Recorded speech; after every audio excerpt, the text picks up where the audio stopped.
നമസ്കാരം. ദിവസത്തെ പ്രധാന വാർത്തകൾ ചർച്ച ചെയ്യുന്ന സ്റ്റേറ്റ് ഓഫ് ന്യൂസിലേക്ക് സ്വാഗതം. നിയമസഭാ തെരഞ്ഞെടുപ്പിലെ സ്ഥാനാർത്ഥികളെ നിശ്ചയിക്കുന്നതിന് CPM സംസ്ഥാന സെക്രട്ടേറിയറ്റ് ബുധനാഴ്ച യോഗം ചേരും. ജില്ലാ സെക്രട്ടേറിയറ്റുകൾ നൽകിയ സ്ഥാനാർത്ഥി നിർദ്ദേശം പരിഗണിച്ച് സംസ്ഥാന സെക്രട്ടേറിയറ്റ് സ്ഥാനാർത്ഥി പട്ടിക തയ്യാറാക്കും. നാളെ സംസ്ഥാന കമ്മിറ്റിയും ചേരുന്നുണ്ട്. മുൻമന്ത്രി KK ശൈലജയെ മട്ടന്നൂരിന് പകരം പേരാവൂരിൽ മത്സരിപ്പിക്കാൻ കണ്ണൂർ ജില്ലാ സെക്രട്ടേറിയറ്റ് യോഗം തീരുമാനിച്ചിരുന്നു. തളിപ്പറമ്പിൽ CPM സംസ്ഥാന സെക്രട്ടറി MV ഗോവിന്ദൻ്റെ ഭാര്യ PK ശ്യാമളയെ മത്സരിപ്പിക്കാനുള്ള തീരുമാനത്തിൽ പ്രവർത്തകർക്കിടയിൽ അതൃപ്തിയുണ്ട്. സ്പീക്കർ ഷംസീറിനും ഇത്തവണ സീറ്റില്ല. പകരം തലശ്ശേരിയിൽ കാരായി രാജൻ്റെ പേരാണ് ജില്ലാ നേതൃത്വം നിർദ്ദേശിച്ചിട്ടുള്ളത്. സെക്രട്ടേറിയറ്റ് അംഗമായ M സ്വരാജ് സ്ഥാനാർത്ഥിയാകണമെന്നാവശ്യപ്പെട്ട് 3 ജില്ലാ കമ്മിറ്റികൾ നിർദ്ദേശം മുന്നോട്ട് വച്ചിരുന്നു. സ്വരാജിൻ്റെ സ്ഥാനാർത്ഥിത്വത്തിലും പാർട്ടി തീരുമാനമെടുത്തേക്കും. CPI സംസ്ഥാന നിർവാഹക സമിതി യോഗവും ഇന്ന് തിരുവനന്തപുരത്ത് ചേരുന്നുണ്ട്. പുതുമുഖങ്ങളെ മത്സരിപ്പിക്കണമോ എന്നതടക്കം വിഷയങ്ങളിൽ യോഗം അന്തിമ തീരുമാനം എടുത്തേക്കുമെന്നാണ് കരുതുന്നത്. പാർട്ടിയുടെ 4 മന്ത്രിമാരെയും വീണ്ടും സ്ഥാനാർത്ഥിയാക്കാൻ നേരത്തെ തീരുമാനിച്ചിരുന്നു. ഇതിനൊപ്പം 3 തവണ MLA ആയവരെ മുഴുവൻ മാറ്റി പുതിയവർക്ക് അവസരം നൽകാനും ധാരണയായിരുന്നു. PS സുപാൽ, GS ജയലാൽ അടക്കമുള്ളവർക്ക് സീറ്റ് ലഭിക്കില്ലെന്നാണ് ഇത്തവണ പുറത്തുവരുന്ന സൂചനകൾ. ഇടതുമുന്നണി നേതൃയോഗവും ഇന്ന് വൈകുന്നേരം തിരുവനന്തപുരത്ത് ചേരുന്നുണ്ട്. സംസ്ഥാനത്ത് മുന്നണിയിലെ സീറ്റ് വിഭജനം വേഗത്തിലാക്കുകയാണ് ലക്ഷ്യം. 13 സീറ്റെന്ന ആവശ്യത്തിൽ കേരള കോൺഗ്രസ് മാണി വിഭാഗം ഉറച്ചു നിൽക്കുകയാണ്. എന്നാൽ 12 സീറ്റ് നൽകാമെന്നാണ് CPM അറിയിച്ചിട്ടുള്ളത്. ഇതടക്കം വിഷയങ്ങൾ യോഗത്തിൽ പരിഗണനയാവുമെന്നാണ് കരുതുന്നത്. ഇനി ഇന്നത്തെ ദേശീയ വാർത്ത പരിശോധിക്കാം. ഇറാനെതിരായ യുദ്ധത്തിൻ്റെ പശ്ചാത്തലത്തിൽ ചരിത്രത്തിൽ ആദ്യമായി അമേരിക്കൻ ഡോളറിനെതിരെ ഇന്ത്യൻ രൂപയുടെ മൂല്യം 92 എന്ന റെക്കോർഡ് തകർച്ചയിലേക്കെത്തി. പശ്ചിമേഷ്യയിൽ മുറുകുന്ന യുദ്ധഭീതിയും കുതിച്ചുയരുന്ന ക്രൂഡ് ഓയിൽ വിലയുമാണ് രൂപയുടെ നട്ടലൊടിച്ചിരിക്കുന്നത്. രൂപയുടെ മൂല്യം ഇടിയാൻ പ്രധാനമായി 3 കാരണങ്ങളാണ് സാമ്പത്തിക വിദഗ്ധർ ചൂണ്ടിക്കാണിക്കുന്നത്. പശ്ചിമേഷ്യയിലെ യുദ്ധ സാഹചര്യം കാരണം ക്രൂഡ് ഓയിൽ വില അന്താരാഷ്ട്ര വിപണിയിൽ കുതിച്ചുയരുകയാണ്. എണ്ണ ഇറക്കുമതിക്കായി ഇന്ത്യക്ക് കൂടുതൽ ഡോളർ ചെലവാക്കേണ്ടി വരുന്നത് രൂപയുടെ മൂല്യത്തെ കാര്യമായി ബാധിക്കുന്നുണ്ട്.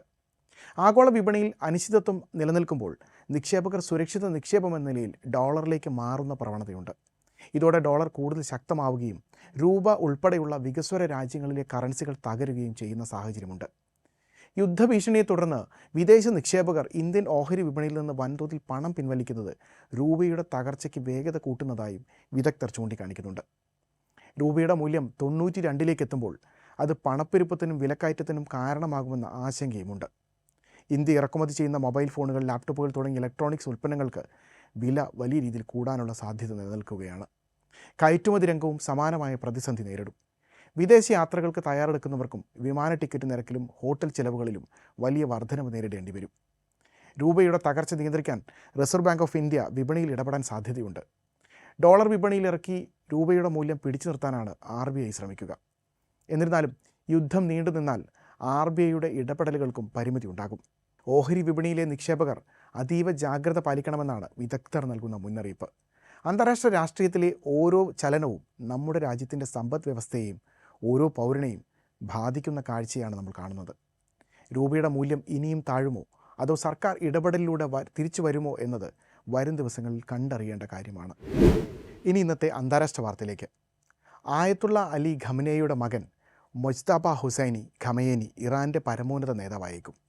ഇറാനിലെ പണ്ഡിത സഭയായ അസംബ്ലീസ് ഓഫ് എക്സ്പേർട്സ് ഖമനേയിയുടെ പിൻഗാമിയായി അദ്ദേഹത്തെ തിരഞ്ഞെടുത്തതായാണ് റിപ്പോർട്ടുകൾ. ഖമനേയിക്ക് നിയമപരമായി പിൻഗാമി ഉണ്ടായിരുന്നില്ല. President Masoud Pezeshkian, chief justice Gholam Hossein Mohseni എന്നിവരടങ്ങിയ ഇടക്കാല സമിതിയാണ് ഇറാൻ്റെ ഭരണകാര്യങ്ങളെ നിയന്ത്രിക്കുന്നത്. ഖമനേയിക്ക് പകരം പുതിയ പരമോന്നത നേതാവിനെ തിരഞ്ഞെടുത്ത് ചുമതല കൈമാറുന്നതുവരെ ആയത്തുള്ള അലി റൈസ അറാഫി ഇടക്കാല നേതാവായി തുടരും. ഖമനേയിക്ക് പിൻഗാമിയായി അടുത്ത പരമോന്നത നേതാവെന്ന നിലയിൽ ഏറെ സാധ്യത കൽപ്പിക്കപ്പെട്ടിരുന്നയാളാണ് മുജ്തബ. ജനുവരിയിൽ ഇറാനിലുണ്ടായ ജനകീയ പ്രക്ഷോഭത്തെ അടിച്ചമർത്തുന്നതിന് നേതൃത്വം നൽകിയത് മുജ്തബ ആയിരുന്നുവെന്ന് റിപ്പോർട്ടുകളുണ്ടായിരുന്നു. 36 വർഷം രാജ്യം ഭരിച്ച ഖമനേയി ഫെബ്രുവരി 28-ന് US ഇസ്രായേലി സംയുക്ത ആക്രമണത്തിലാണ് കൊല്ലപ്പെട്ടത്. ആക്രമണത്തിൽ അദ്ദേഹത്തോടൊപ്പം മകൾ, മരുമകൻ, പേരക്കുട്ടി എന്നിവരും കൊല്ലപ്പെട്ടിരുന്നു. ഖമനേയിയുടെ ഭാര്യ മൻസുറേഹ ഗൊജസ്ത ബാർഘൗസോദയും ആക്രമണത്തിലേറ്റ പരിക്കിനെ തുടർന്ന് മരിച്ചിരുന്നു. ഖമനേയിയുടെ ഭൗതിക ശരീരം വിശുദ്ധ നഗരമായ മഷ്ഹദിൽ സംസ്കരിക്കുമെന്നും ടെഹ്റാനിൽ ബൃഹത്തായ അന്തിമോപചാര ചടങ്ങ് സംഘടിപ്പിക്കുമെന്നും ഇറാൻ റവല്യൂഷണറി ഗാർഡ് ടെലിഗ്രാമിൽ പോസ്റ്റ് ചെയ്തിട്ടുണ്ട്. എന്നിരുന്നാലും സംസ്കാര ചടങ്ങിൻ്റെ തീയതി ഇതുവരെ വെളിപ്പെടുത്തിയിട്ടില്ല. അതേസമയം ഇസ്രായേൽ US ആക്രമണങ്ങളിൽ ഇറാനിൽ കൊല്ലപ്പെട്ടവരുടെ എണ്ണം 1000 കടന്നിരിക്കുകയാണ്. കൊല്ലപ്പെടുന്നതിൽ ഏറെയും സ്ത്രീകളും കുട്ടികളുമാണെന്നാണ് റിപ്പോർട്ടുകൾ. ആക്രമണത്തിന് പിന്നാലെ ഇറാൻ നടത്തിയ തിരിച്ചടിയിൽ ഗൾഫ് രാജ്യങ്ങളിലെ എണ്ണ ഉൽപ്പാദക കേന്ദ്രങ്ങളിലും US എംബസികളിലും ഡ്രോണുകളും മിസൈലുകളും പതിച്ചിട്ടുണ്ട്. ചൊവ്വാഴ്ച ദുബായിലെ US കോൺസുലേറ്റിൽ ഡ്രോൺ ആക്രമണത്തിൽ തീപിടുത്തമുണ്ടായി. ഡ്രോൺ ആക്രമണം സ്ഥിരീകരിച്ച US state secretary Marco Rubio ആളപായമില്ലെന്ന് അറിയിച്ചിട്ടുണ്ട്. ഇറാൻ്റെ പിന്തുണയുള്ള ഹിസ്ബുള്ള യുദ്ധത്തിൽ പ്രവേശിച്ചതിന് പിന്നാലെ ഇസ്രായേൽ ലബനനിലും ആക്രമണം തുടരുകയാണ്.